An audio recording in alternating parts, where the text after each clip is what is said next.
topic, conservation, education, and love to animals have always been at the heart of the Green Vision Philanthropic Foundation established by Amy and Gary Green. Tonight, we are at the Footprint of Life Gala, which brings the world's leading climate change-focused organizations to support and bring much-needed awareness of the environmental changes facing our world. This is the Rubis Show. Join me.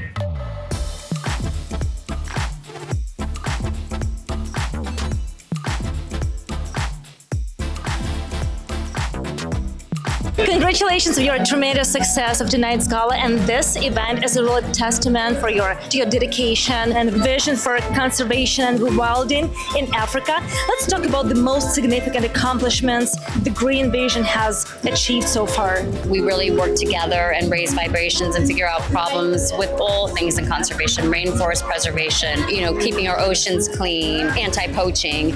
So these are crucial, very important things that need to be addressed. And tonight, that's what it's about. It's bringing the right people together to make the right changes. How was it to be such a gorgeous, fabulous, amazing woman and go to Africa to watch this wildlife, to work with it? This is so hard to do. It's not hard for me. I've been doing it ever since I was a young girl. I've always had a great appreciation for humans living in peace with wildlife. I have 2 young children. I want them to be able to see elephants one day.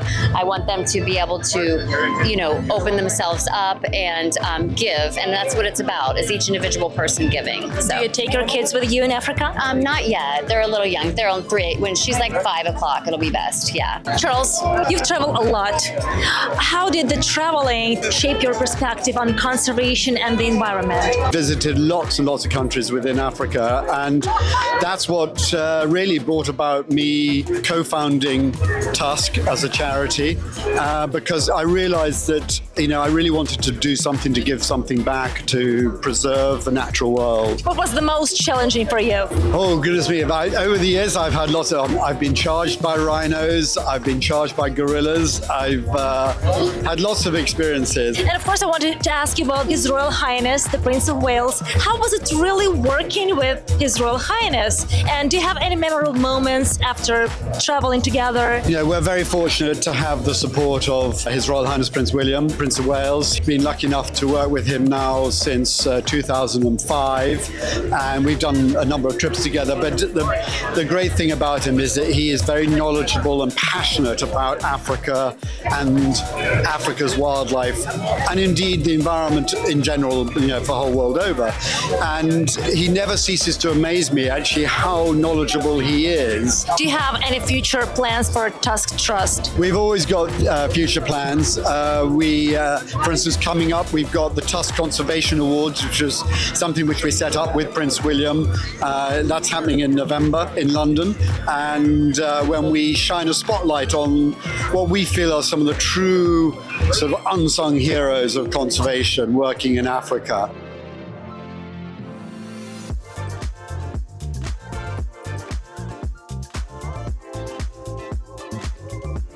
What do you think about the climate change right now, and what do we need to do to change it and to make it work? I think you're right on target. We have to change. We have to save the ocean, save the animals, and we can do it. And I think that's what we're all involved in. Without good climate, who needs politics?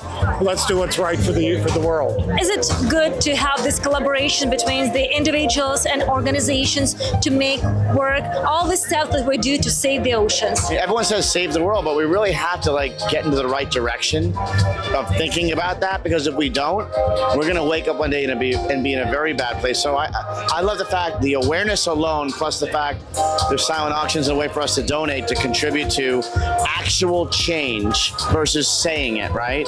You gotta do it rather than just say it. You plan to do something to actual change? So I do, but I also rely on the people that are on the ground to do it for us, right? So I volunteer where I can. Most importantly, we gather some people that have money to donate towards the experts that live this every single day. I truly believe that what we have to do to help save the planet is top down, bottom up, and it's multi-generational. We have to get our children involved, and we get children involved in getting the message out basically a lot through the arts and hands-on activity. So the corporations will sponsor, and we bring it down to the children, and that's what they're trying to do here and everywhere else.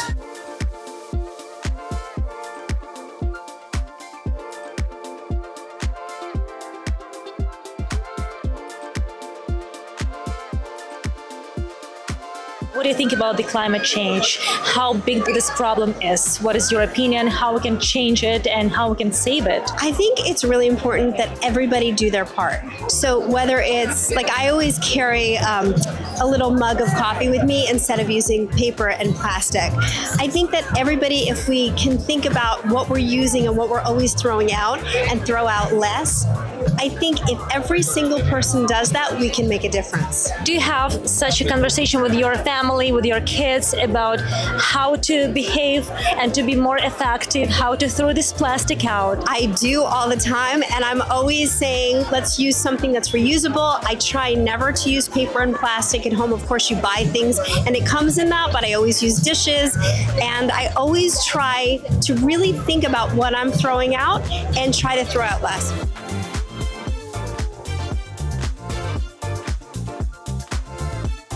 Do you think we really need a great change? Yes, in across many things. I think our world is hurting very sorely right now, and I think a lot of people are very apathetic to that. It's easy to be complacent, but I think people need to wake up and realize everything that's happening.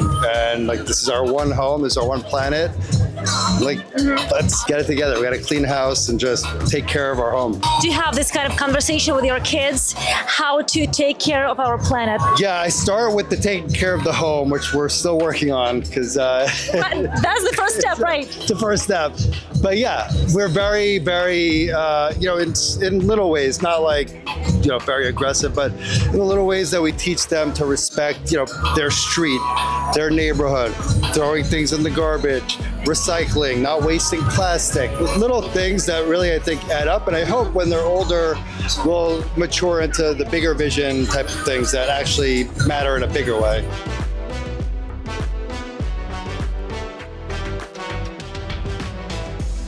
Do you do personally some steps to drive this movement to clean, to take care of our environmental conservation and protection? Now I'm excited that I am here serving locally as Southampton Village trustee. And as we know, we're surrounded by water. And unfortunately, our waters here need to be healed. They're not in the condition that they really need to be in. They're not in the state of the environment that it should be. But the exciting thing is with Envire Organic that I partner with, it is a natural way of healing the waters. This is amazing. What's the technology? What's the secret? Well, here's the secret. It's the simplicity and the elegance of it is so simple that it works.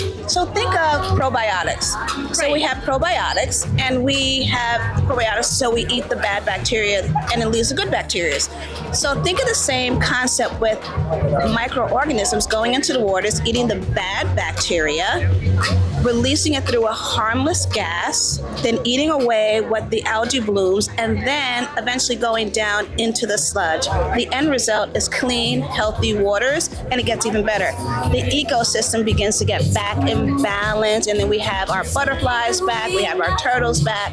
It's amazing. At a fraction of the other things that are just Band-Aids. It's gonna be a full circle. So I'm local, then I'm gonna go global. And the plan is to help India, to help Africa.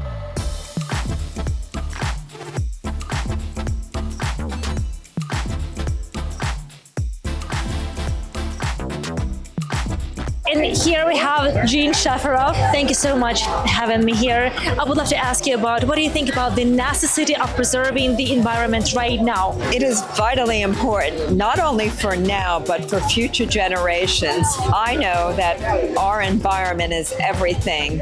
The air that we breathe and the water we drink and the grass, the trees, everything is so important. And as we speak, pollution is rampant across the world. So we have to do everything we can to change that and to preserve what we have for our children, for our grandchildren.